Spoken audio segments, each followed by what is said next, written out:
Bonjour à tous et bienvenue sur la chaîne YouTube Journal du Real. Veille de match, une nouvelle fois Ligue des Champions, cette fois-ci face à Liverpool. Gros choc européen demain soir à Anfield. Et pour ce faire, comme à son habitude, avec Guillaume qui certes n'est pas à Valdebebas, ou n'était pas à Valdebebas vu que le match est à l'extérieur et que c'était un déplacement pour les Madrilènes hors du pays. Mais il a suivi les conférences de presse de Carlo Ancelotti, Jude Bellingham. Je crois que l'entraînement se déroule maintenant, non? Quelque chose comme ça là, c'est après, si je me trompe pas en déplacement. C'est ça, ouais. C'est passé la partie ouverte à la presse, là. Ça sert plus à rien d'aller sur Real Madrid TV maintenant. C'est la mise en place tactique d'Ancelotti sur la pelouse d'Anfield. Et oui, évidemment, je ne suis pas à Liverpool parce que qualité d'aller autant au nord. C'est vrai, c'est vrai. Donc tout va bien pour toi là, tu passes une bonne journée? Ah bah oui, ça se passe très bien, ça se passe très bien et toi? Ça va, ça va, ça va. Écoute, je suis content qu'on se voit parce que là on est sur un match moi qui m'excite beaucoup. On voit beaucoup de pessimisme autour de cette rencontre, que ça soit du côté des supporters, même au sein de la rédac sur certains points. On a des craintes et il y a matière à avoir peur pour cet adversaire. Mais avant de se focus sur le terrain, le rectangle vert pour cette prévia, on va parler un peu quand même de ce qui s'est dit en conférence de presse, parce que j'ai vu j'ai lu la conférence de presse de Jude Bellingham, il y a beaucoup de choses très intéressantes, pourquoi pas à dire, ou même ce qu'a dit Carlo Ancelotti. Pour toi, c'est quoi là les déclats très importants à retenir? Peut-être commencer par la blessure de Vini, ce qui a été dit autour de ça. Totalement, la blessure de Vinicius Junior. Jude Bellingham en a parlé. Il a dit que Vinicius Junior est l'un des meilleurs joueurs du monde, si ce n'est le meilleur, que c'est une grande perte, mais qu'il a confiance en la capacité de l'équipe du Real Madrid à le remplacer et à compenser. Que Vinicius lui-même est évidemment très déçu de ne pas pouvoir être là, et c'est notre responsabilité de gagner pour lui. Quant à Carlo Ancelotti, il a aussi beaucoup parlé de la blessure de Vinicius Junior.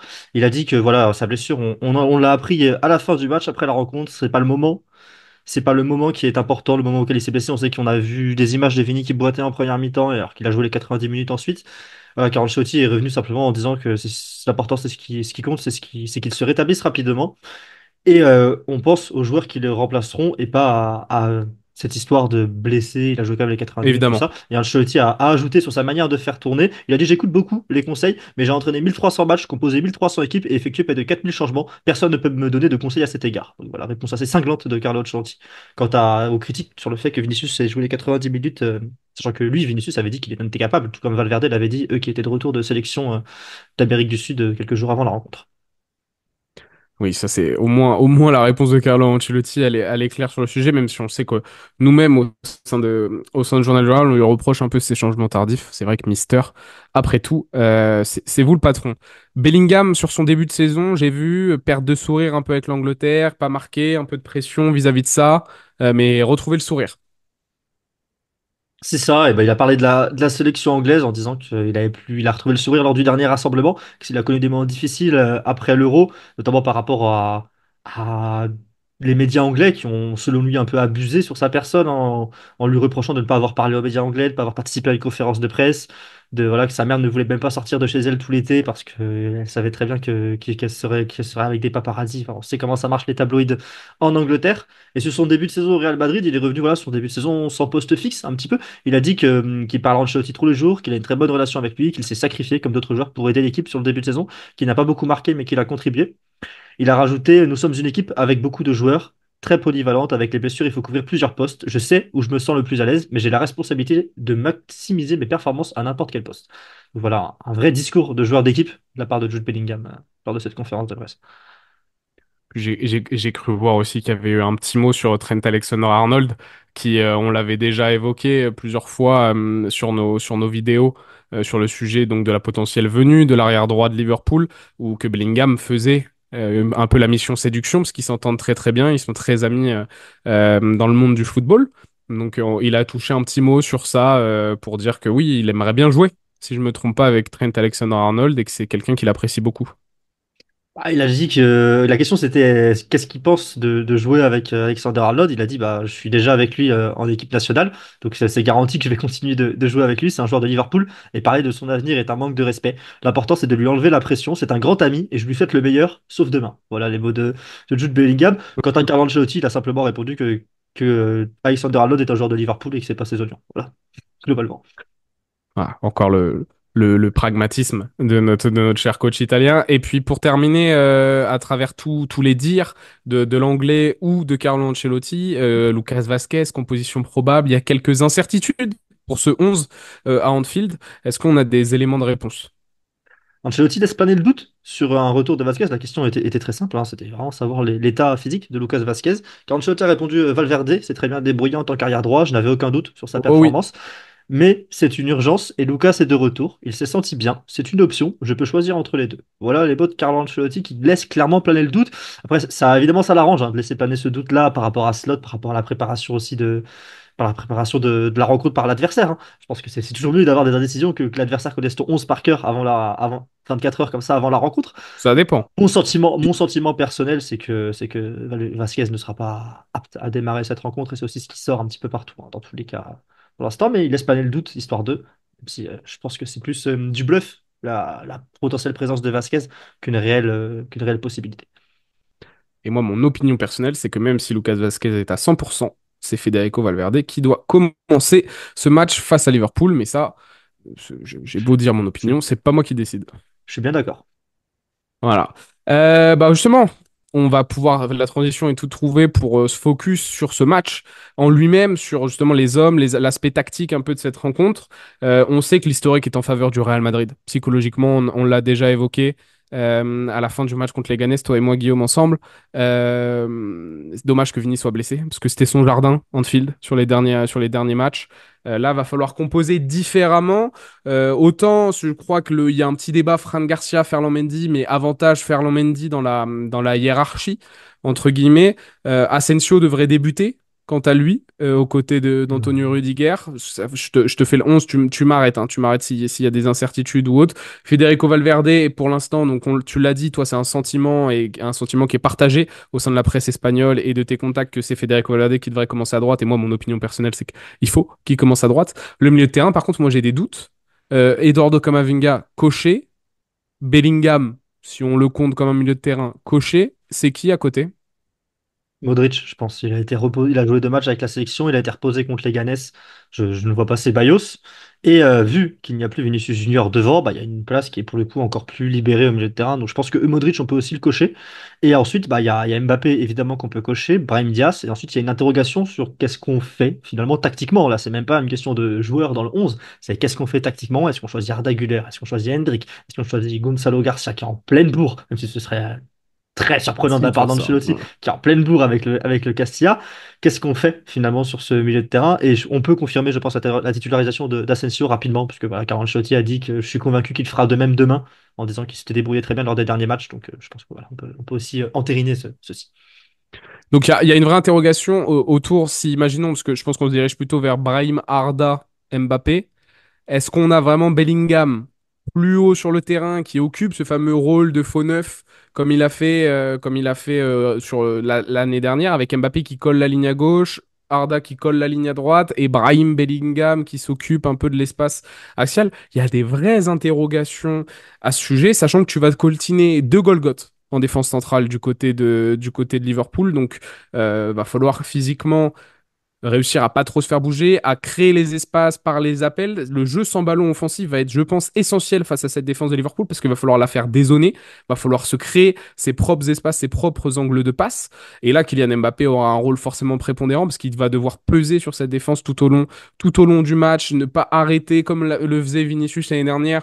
C'est peut-être de partir de ces 30 derniers, de ces 30 mètres et d'essayer de remonter la balle le plus possible. Il va avoir du soutien parce que ça nous promet quand même pas mal de mouvements devant, pas mal de permutations, pas mal de différentes alternatives. Et moi, ce que j'aime aussi avec la titularisation de Federico Valverde, c'est que j'ai ce sentiment qu'on va aussi avoir Federico Valverde en transition offensive qui peut s'avérer être payante. Parce que débouler sur son couloir, le dévorer un peu plus, même si je pense qu'il va être vachement responsabilisé défensivement, sachant qu'il risque de scoltiner notre ami Luis Diaz, potentiellement, qui, je pense qu'il tient la corde du côté des Reds.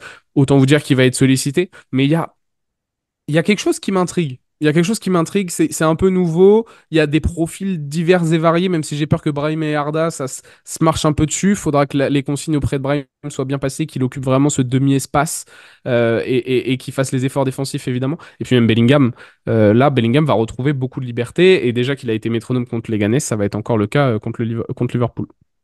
Je pense qu'il faut pas que Bellingham soit un faux numéro 9, soit trop haut sur le terrain parce que c'est nécessaire, je pense, de l'avoir pour apporter de la densité au milieu de terrain. On sait que le milieu de terrain de Liverpool avec Gravenberch, McAllister et Szoboszlai est excellent et surtout est très dominateur. C'est là où il gagne les rencontres depuis le début de saison. Si on met de côté le niveau Mohamed Salah. de Mohamed Salah, bien sûr. Mais mis à part ça, je pense que c'est là que c'est gagné. Il y a l'avantage de jouer une ligne défensive haute, quand même. Je pense que Liverpool, ils vont pas sortir un bloc bas à domicile demain contre le Real Madrid. Non. On avait vu le Real réussir à très bien attaquer la ligne haute du Barça. Il y avait évidemment les quelques millimètres et les deux buts hors jeu d'Mbappé pour un demi-genou, on le sait. Mais il y avait aussi quand même de très bonnes choses dans ce match-là de la part du Real Madrid contre le Barça sur la première mi-temps.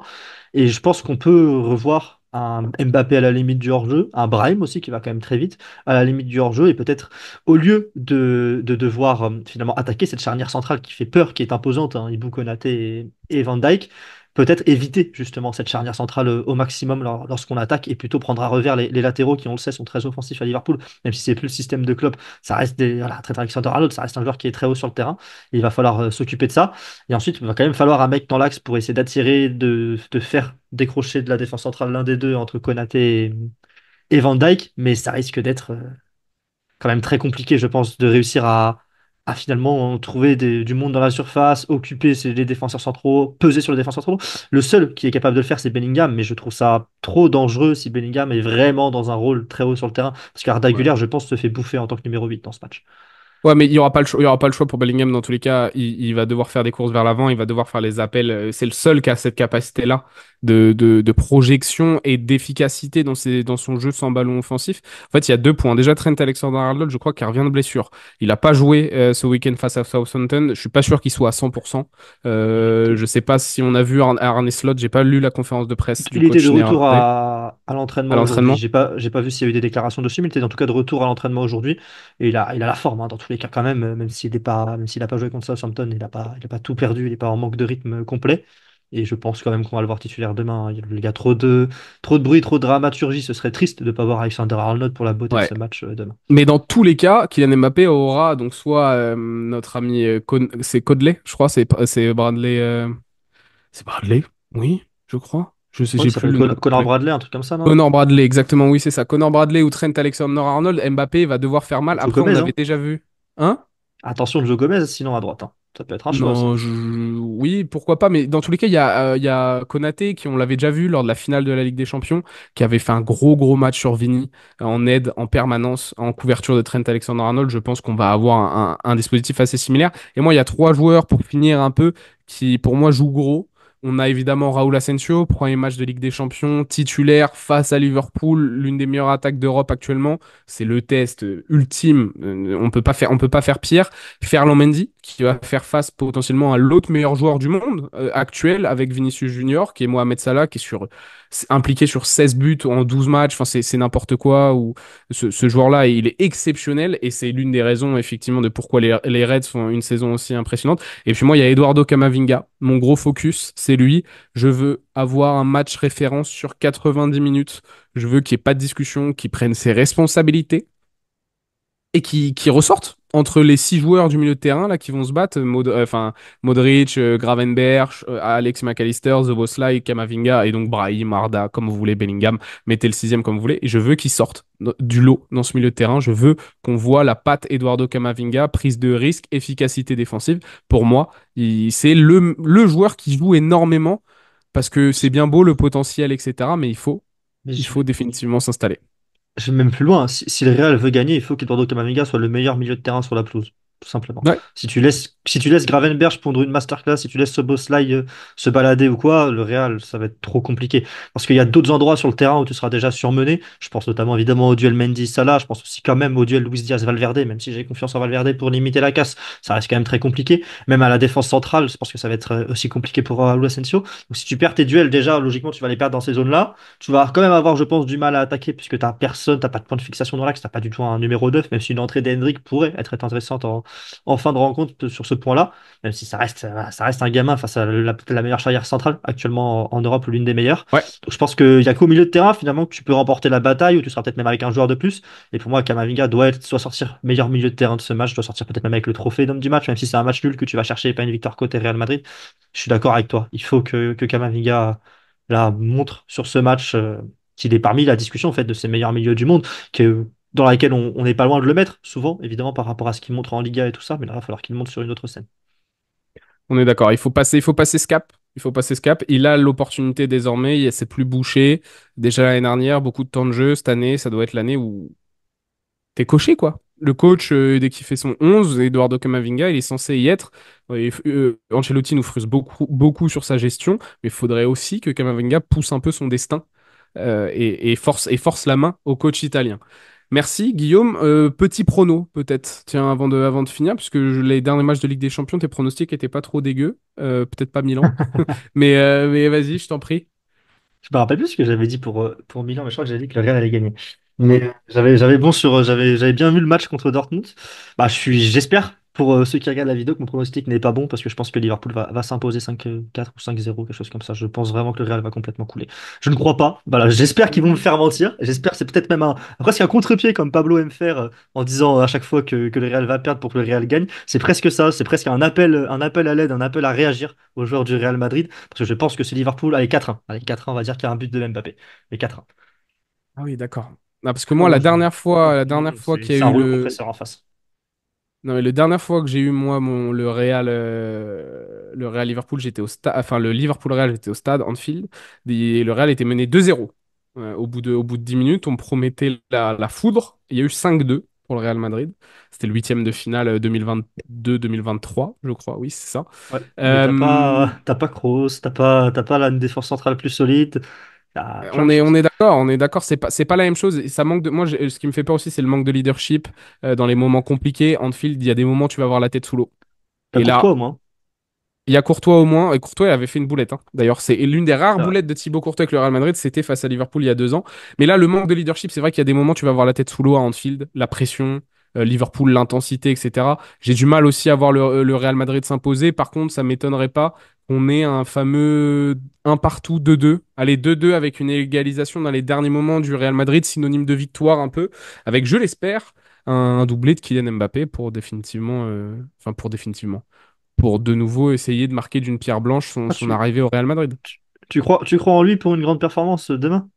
Parce que moi j'ai dit qu'il allait mettre un petit but, mais je pense ça veut pas dire qu'il va faire un bon match hein, de mon côté. Je pense que ils vont morfler les offensifs du Real Madrid, mais je crois en Kylian Mbappé de pouvoir, dans un contexte aussi difficile, sortir la tête de l'eau et pousser le club vers le haut. J'y crois un peu. Ouais, j'ai une tendance assez positive à ce sujet. Par contre, si l'équipe coule dans ton scénario, par exemple, dans ton scénario, je conçois totalement que Kylian Mbappé coule. Mais dans un Là, match il où sauve juste son match avec un petit but, mais le Real perd. non, Moi, mais c'est comme ça que je le si vois. l'équipe coule, de manière globale, Mbappé n'est pas un joueur qui, je pense, arrive tout N'est seul, plus. n'est plus. Ouais, mais je sais pas s'il l'a déjà été non plus. Mais en tout cas, je pense que s'il y a un match de boxe et que ça se joue au point, Kylian Mbappé pourrait être déterminant, ouais, Bah, on en verra boxe bien. anglaise. On verra En bien, on espérant verra que ça soit bien. un match de boxe anglaise. Merci à tous de nous avoir écoutés. J'ai encore une fois un peu oublié durant l'introduction, mais n'oubliez pas TikTok, le nouveau bébé du Journal du Réal. Abonnez-vous, allez voir le contenu qu'on vous propose et puis commentez sur cette vidéo, en dessous de cette vidéo, pour nous dire votre pronostic et votre ressenti. Est-ce que vous avez peur? Est-ce que vous êtes confiant avant le déplacement du Real Madrid à Anfield? Merci à tous et puis on se retrouve très vite sur la chaîne YouTube du Journal du Réal. Allez, ciao! Ciao.